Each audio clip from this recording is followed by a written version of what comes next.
Bom, fazendo o meu trabalho sobre a mudança dos paradigmas na escola, eu percebi que sugestões do autor do trabalho são que tu permita que as crianças sintam artisticamente com seus sentidos, aguçem os sentidos na hora de trabalhar um conteúdo.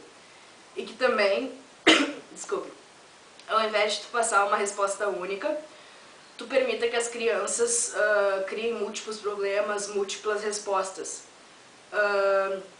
que é o chamado pensamento divergente. Certo, então a partir disso, e baseada numa experiência que eu tive com uma professora de literatura no segundo ano do ensino médio, eu pensei na aula de introdução sobre o romantismo, que foi um movimento artístico. Ao invés de chegar e simplesmente dizer quando começou, dar as primeiras obras e citar várias características, deixar que as crianças absorvam pelos seus sentidos visualmente e também pela audição aquilo que a gente está querendo passar. Claro, conforme eu estou estudando em outra cadeira aqui da FACED, não existe uma posição desinteressada de poder, então eu vou levar um pouco do que eu quero que elas entendam, é claro, mas tentando dar a liberdade que for possível para que elas o façam.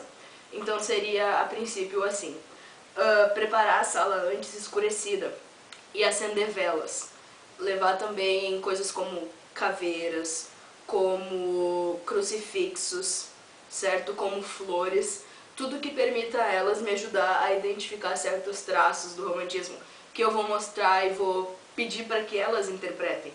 Se elas chegarem em morte, perfeito. Se chegarem em religiosidade também, perfeito. Em alguma coisa da natureza, ótimo. Então eu vou declamar um poema que eu acredite que seja expressivo e vou pedir também para que elas me mostrem coisas que possam ser apontadas naquele poema, para que elas interpretem o poema ao invés de eu dizer para elas como é que tem que ser.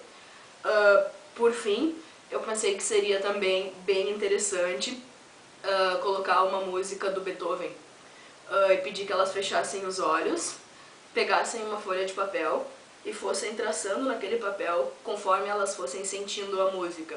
Por quê? Porque o romantismo ele é todo definido pela emoção.